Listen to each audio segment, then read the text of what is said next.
Estamos iniciando o nosso primeiro bate-papo e para nós é uma satisfação estarmos aqui com o Fernando Bem, pernambucano, médium, espírita, hoje radicado no Rio de Janeiro, fazendo um trabalho belíssimo com a mediunidade, com o trabalho espírita.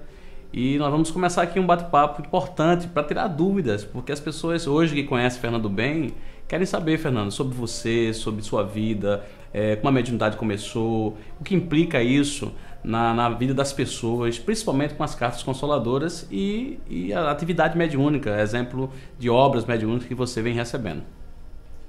E, Fernando, a gente queria iniciar esse bate-papo querendo entender como é que a mediunidade surge para um médium como você, que hoje no Brasil passa a ser bastante conhecido por essas atividades. A exemplo que você teve recentemente em Recife, e foram várias cartas recebidas.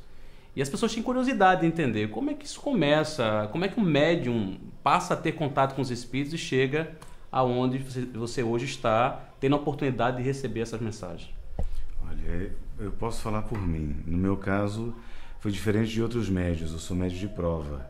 Então, aos 16 anos, eu passei a ver os espíritos, só que achavam que eu era esquizofrênico, quase fui internado, para depois ingressar na instituição espírita, fazer não só o tratamento, como a educação mediúnica. Então, eu não sei, o que eu poderia sintetizar assim, eu comecei, Deus, vamos dizer, colocou isso na minha vida. E eu escolhi fazer isso porque eu acho que você, no momento que Deus dá um dom, você tem responsabilidade com o seu dom. E eu tinha responsabilidade de, no mínimo, ajudar as pessoas com ele.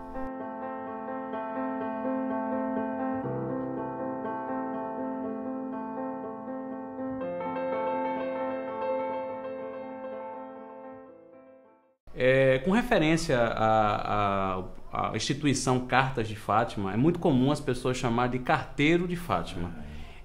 De onde vem essa história do carteiro de Fátima e das mensagens recebidas por você nas instituições e nas reuniões que são feitas em outras cidades espalhadas pelo Brasil? Bem, Fátima é o pseudônimo do espírito responsável pelo trabalho, né? Minha guia espiritual, meu anjo de guarda, mentora. E nada mais justo como dar o nome, eu sugeri dar o nome de As Cartas de Fátima. Porque Fátima é um nome hebraico, quer dizer, a mãe que desmama, a mulher que desmama, quer dizer, ela prepara as pessoas para a abertura de consciência. Então, carteiro, porque alguns espíritos, quando escreviam por mim, eles diziam, obrigado, carteiro. Então, as mães começaram a chamar de carteiro, mas por isso, deve ser por isso. Então, nos trabalhos no Brasil, eu só estou indo porque Fátima pede para eu ir. Então eu vou, faço meu trabalho e volto, mas não tem nada demais não. Uma coisa até que eu sugiro, que é muito bonito, é assim ter o contato, Fábio, com as mães, porque elas vão ter muito mais coisas para contar. Eu só vou, escuto e coloco no papel, é nada demais, não tem mistério não. É interessante a questão da comunicação com os espíritos através da psicografia, porque a gente percebe, eu assisti em algumas oportunidades, algumas psicografias feitas por você, eu fiquei assim extremamente entusiasmado em ver as mães felizes, os parentes consolados pelas psicografias, e aconteceu um fenômeno interessante. Eu vi que os espíritos, através de você, colocavam o número da RG, o número do CPF para provar ali, o espírito, não você, mas os espíritos para provarem aos familiares a sua presença e que eram, na verdade, eles que estavam ali. E para você, como foi a primeira vez, um exemplo, perceber esses detalhes nas comunicações mediúnicas? Foi complicado porque esses dados aparecem na minha cabeça como uma legenda e eu vou copiando. Assim ocorre com as línguas também estrangeiras, eu vejo e eu vou copiando. Então, para mim foi chocante, porque eu confio em Fátima, ela me apresentou os dados, eu coloquei no papel. E quando o familiar coloca, você fala, meu Deus, eu sou doido, mas não sou tanto, né? Então, aumenta a minha fé. Porque é uma fé raciocinada, mas quando você verifica que as pessoas estão confirmando aquelas informações, então toda semana uma reunião diferente, elas estão confirmando, são pessoas diferentes, que eu nunca conheci, eu não faço entrevista. Então isso aumenta também esse meu link com a espiritualidade. A entrevista ela é um contato prévio. Alguns médiums, eles têm a necessidade, se sentem mais confiantes quando dialogam com um parente ou com alguém que busca as cartas que vem do além, as psicografias através dos médiuns, E alguns deles, eles têm a necessidade de ter esse contato, eles se sentem mais firmes. Não que necessariamente eles tenham dados, informações que revelem na comunicação. Não é essa a questão, mas alguns se sentem mais confortáveis em fazer isso. Eu percebi que você chegou na instituição, foi direto para a mesa, participou da reunião e de repente vieram as comunicações após vamos dizer assim, aquele momento do contato mediúnico e você não teve contato com ninguém. E as pessoas passaram a perceber ali um nível de veracidade, não que as outras comunicações não tenham, mas cria uma relação de veracidade maior porque você não tem contato com as pessoas. Então aqueles que duvidam da comunicação mediúnica, da possibilidade dos espíritos se comunicar, da certeza da comunicação mediúnica, eu acho que nesse ponto, quando você psicografa, traz isso de forma muito forte, porque vem mensagens com esses detalhes. Mas assim, eu queria lhe fazer uma pergunta que eu acho que é uma pergunta interessante, que muitas pessoas têm vontade de fazer os médiuns, porque vocês convivem, você particularmente convive muito com o contato mediúnico, mas me conta uma história dessas tantas que você já passou no Brasil, nas cidades por onde você passa, onde você é chamado, onde Fátima permite que você diga, vá até lá e faça esse trabalho da psicografia e da carta consoladora. Me conta uma história assim que você pudesse revelar que lhe chamou mais atenção, que mais lhe impactou emocionalmente, não sei, que você se sentiu assim bastante motivado em continuar com o trabalho que você realiza e se sentindo feliz pelo que está fazendo. Antes, se você me permitir, sobre a questão da entrevista, realmente todos são médiuns muito sérios, fazem um trabalho maravilhoso, mas eu acho que é para mim mesmo.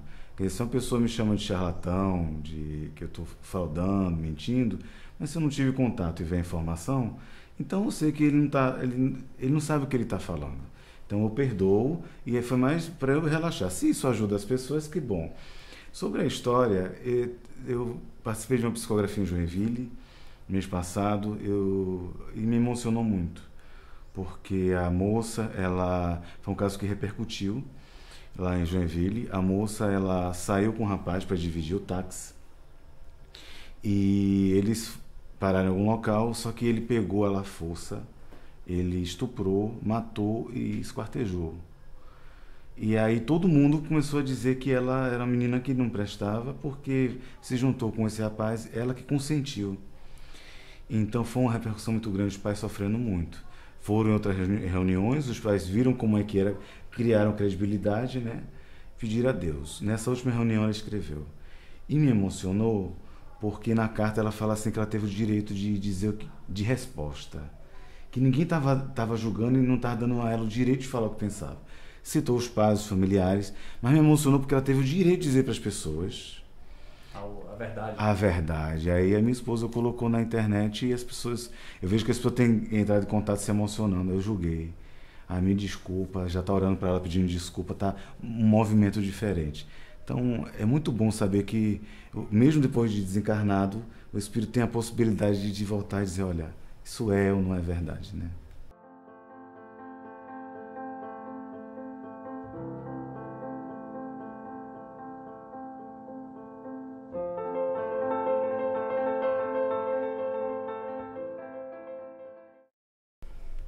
Uma outra questão importante que as pessoas ficam querendo saber, porque imagine, você está hoje no Rio de Janeiro, você reside no Rio de Janeiro, trabalha no Rio de Janeiro, você não vive da mediunidade, que é muito importante para quem não é espírita entender isso, que todo o trabalho é feito com gratuidade e com respeito que tem que se ter a essa tarefa.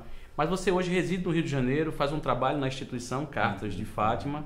Eu tenho certeza que agora quem está nos ouvindo deve estar pensando, como é que eu faço para entrar em contato, né? Como é que eu faço para conhecer esse projeto, essa instituição? Eu queria que você falasse um pouco do que está acontecendo no Rio, o que você vem desenvolvendo lá e também essas viagens, como é que você faz esses trabalhos em várias cidades no Brasil, como aqui em Paulista, em Pernambuco, onde você vai estar amanhã fazendo um trabalho interessante das cartas. Hoje à noite palestra, mas amanhã pela manhã você já vai estar na tarefa da psicografia. Então como é que esse projeto, como é que essa instituição, você pode chamar assim de um projeto da espiritualidade, como é que isso vem ocorrendo, como é que você vem fazendo isso pelo Brasil afora?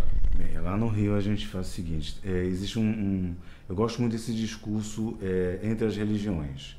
Então, hoje, o espaço que nós temos não comporta a quantidade de pessoas, recebemos em torno de 700 pessoas, no Rio a cada 2 meses, por conta das viagens. e aproveitamos, arrecadamos alimentos ou fraldas para ajudar outras instituições. Inclusive, todo o direito oral dos livros psicografados por nós é repassado para essas instituições.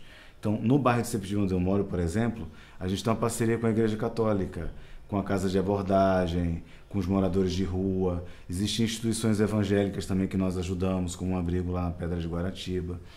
E caso a pessoa queira participar, basta ir. Tem um site, cartasdefatima.com. Entre em contato, normalmente é minha esposa que responde, ou alguma pessoa do grupo, vai ver o trabalho como é. Tem o grupo de estudo também, aos sábados lá, que funciona. E no Brasil é assim, a instituição convida. E eu pergunto a Fátima. E até é engraçado, porque eu sou um homem que vou fazer 39 anos esse ano. Eu tenho que perguntar para ela, ela que manda, rapaz. Então, se ela autorizar, eu vou. Como você falou, é de graça. A pessoa dá o transporte, um lugar para eu dormir, e aí eu faço trabalho e volto para casa. É assim que funciona. E agora, além do Brasil, a gente vai começar o trabalho para fora, né? Fazer Flórida esse ano, e ano que vem a gente vai fazer outros países. E é isso. Não tem nada demais não, Fábio, é um trabalho. É assim.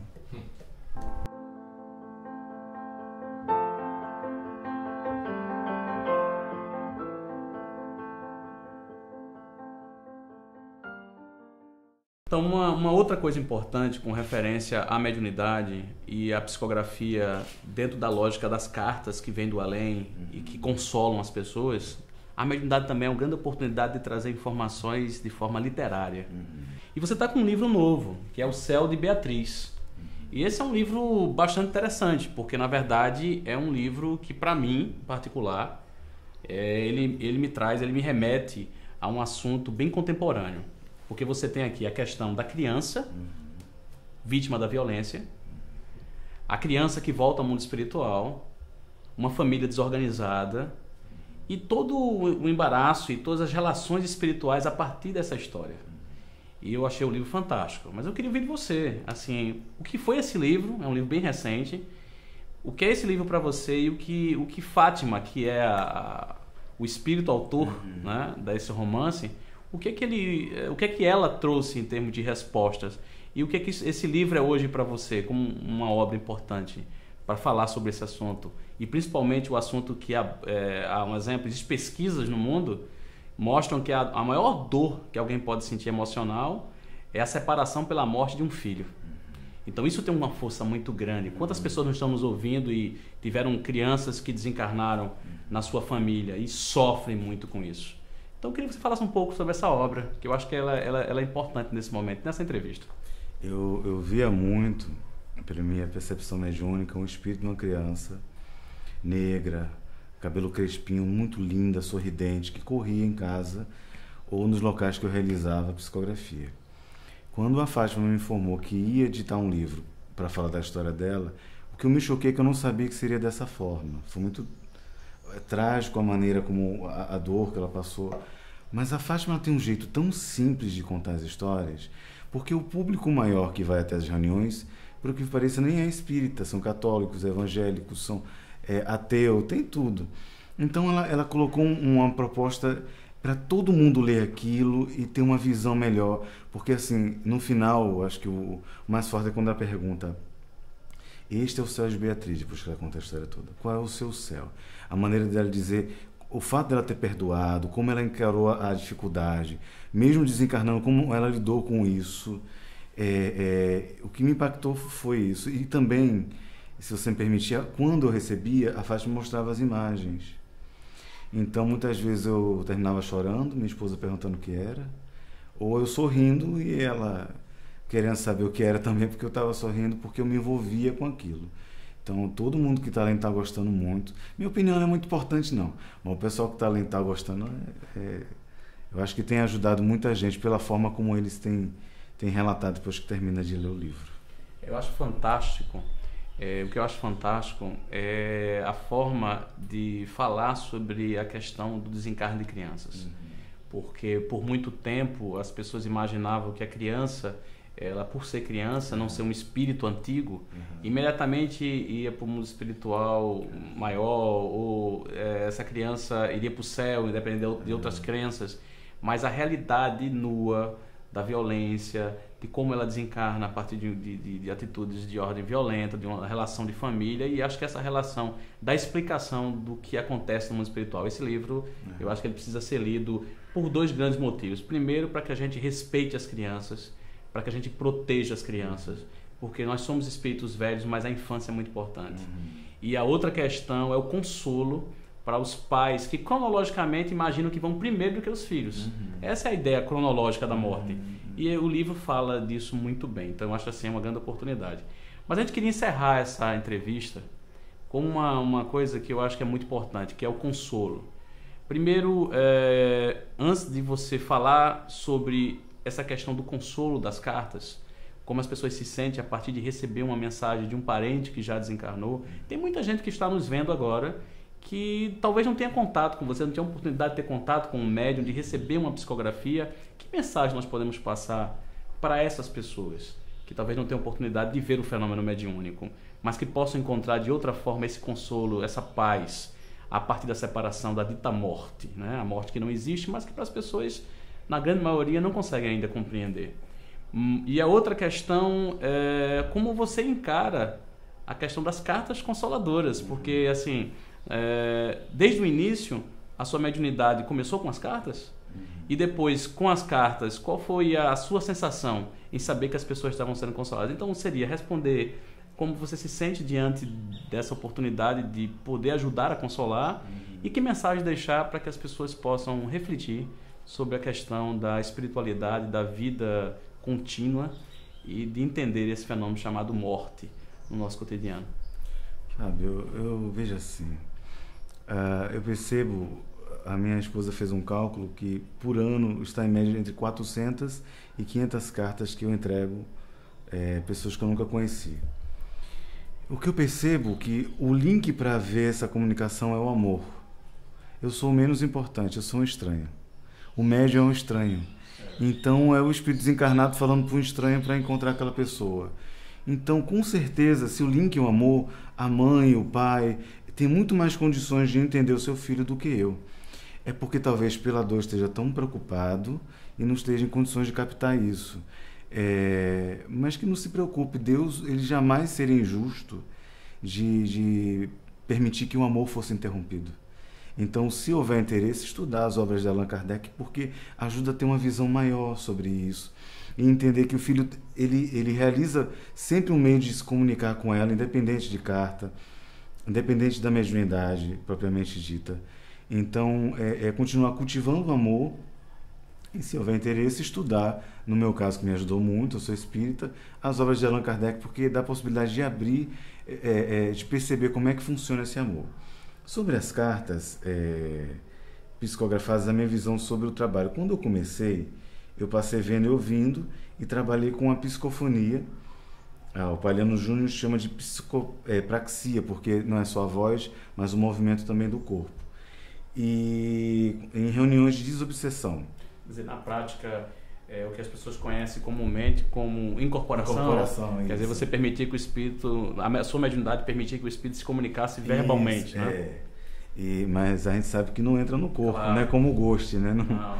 E aí eu me doava para espíritos que estavam sofridos, encarnados estavam ainda sofridos, como a gente fala que Pernambuco aperreado, e eu me doava e um outro trabalhador conversava com eles. Era isso que eu trabalhava. E eu achava, na minha ignorância, que as cartas iam confundir a cabeça das pessoas e as pessoas ficar dependentes daquilo e não ia ser uma terapêutica boa. Mas quando eu comecei, rapaz, que a primeira mãe que eu vi recebendo a carta que chorava, e ela era o filho dela. Eu sei que para muitos dizer, meu Deus, mas ela pegava a carta, abraçava e dizia, isso não é uma coisa boa. Meu Deus, Chico Xavier comentava isso.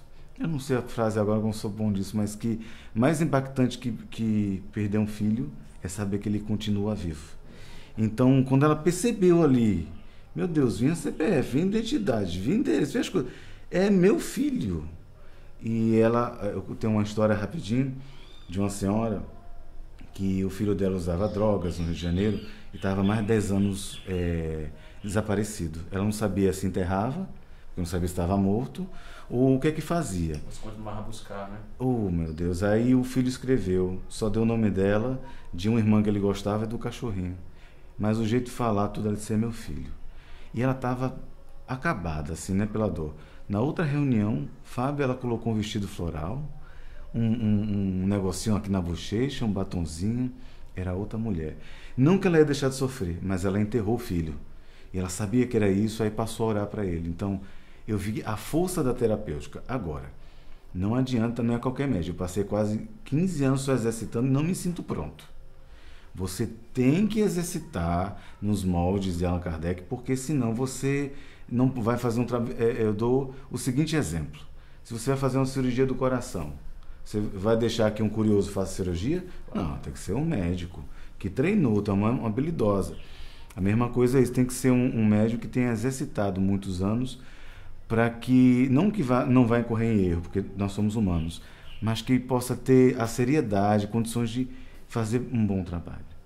Então, é isso. Fernando, a gente só agradece assim, a tua presença, essa tua simplicidade de tratar a questão da mediunidade, essa tua humildade de se colocar diante do fenômeno mediúnico, que é assim que tem que ser o médium, né? Saber que ele é instrumento do processo, e para nós aqui é uma satisfação tê-lo, e espero outra oportunidade para que a gente possa continuar esse diálogo que tanto é esclarecedor para as pessoas que querem conhecer a doutrina espírita, mas também para aquelas pessoas que nesse momento procuram um alento, né? E assim, o canal que você tem no YouTube, o próprio cartasdefátima.com, e com certeza a oportunidade de ter informação quando encontra você numa reunião como essa de psicografia, quando lê o livro O Céu de Beatriz, isso só consola, só ajuda as pessoas a estarem melhor, e ao mesmo tempo isso traz paz.